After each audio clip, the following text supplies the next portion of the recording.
memory's a funny thing. Just as when you ask me these questions about school, it makes you think. Otherwise, they would have been forgotten.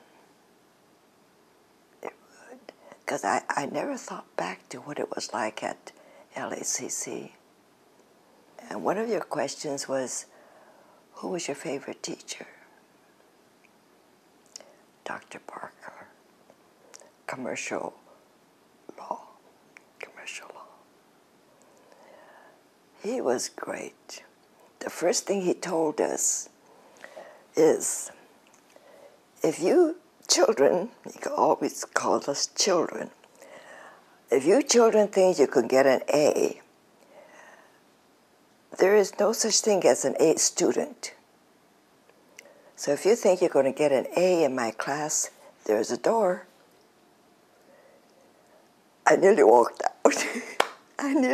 out. And I said, no, but he's right. There is no A student because we're there to learn. I stayed. I got a B.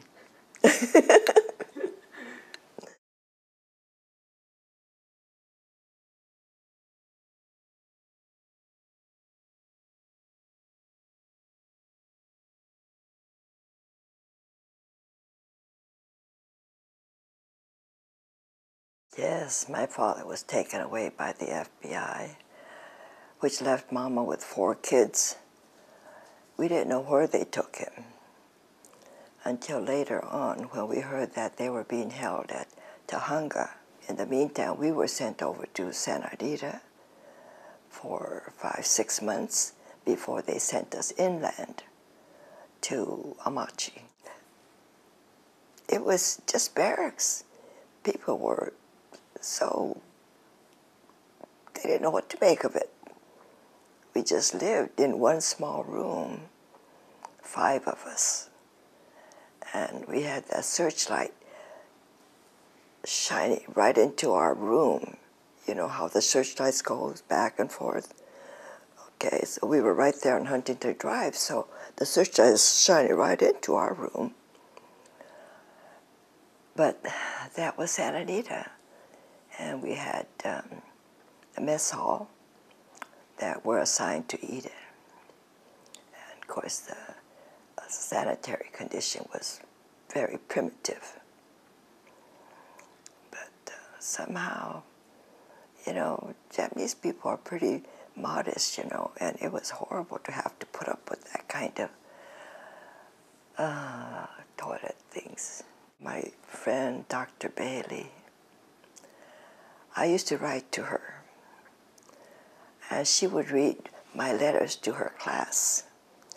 Well, the kids went home and told their mothers what was going on, and they came and stormed into the principal's office and demanded that she be fired.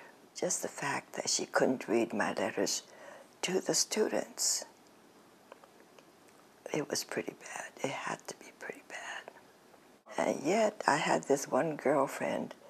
She was so sweet. She came to see me at Santa Anita, and she brought me a pair of mittens.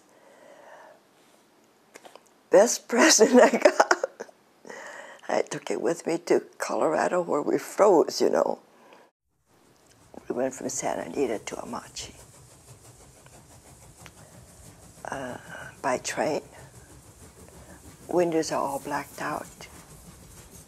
So you don't know where we were going. But the train kept on going. And eventually we ended up at Colorado. Yeah. Desert. Have you ever been to Manzanar?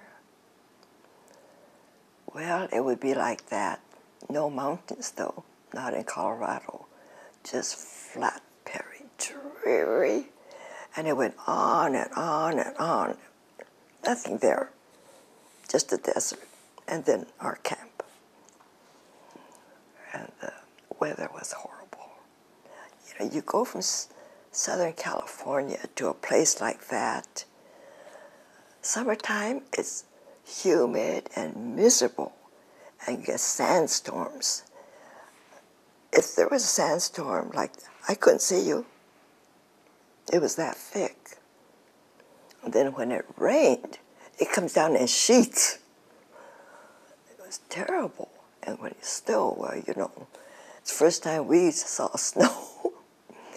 But it comes down so, it gets packed down, and we have drifts. The weather was not for Southern Californians like us. We were just pansies when you figure that. But the thing is, you know, when you're younger, your body takes more. I think we tolerated a lot more than the parents. But the first letter that we got from Papa was so full of holes, you couldn't tell what he was trying to tell us. I'm sure they didn't realize that it was going to be censored that heavily. But you think of censor as being words are blacked out. Well, they cut it out. There was holes all over the letter. That's how it was censored. You know, I think all of us took it one day at a time. And I don't think we really planned for the future. The only thing is that the relocation camp, their purpose was to get us to move out and go east, not west, east. So I wanted to get out. I hated that place. So when my father came back, he says, go. So I left. And I went to Cleveland. Well, Miss Henry said that she would give me my scholarship back and to go on to college. Well, my father says, no, I should work because the family needed the money. And so I couldn't go. So that was it. And then I got married, of all things. Yeah. I think it would have been nice to know what a college education would have done for me. But no, I didn't have a chance. You start thinking about, what if I had finished? What if I had gone on to UCLA? Where would I be now, and what would I have done? I don't know. Then I thought, well, okay, I met my husband. I got 4 kids that are doing great. I guess that's my education. It would have to be.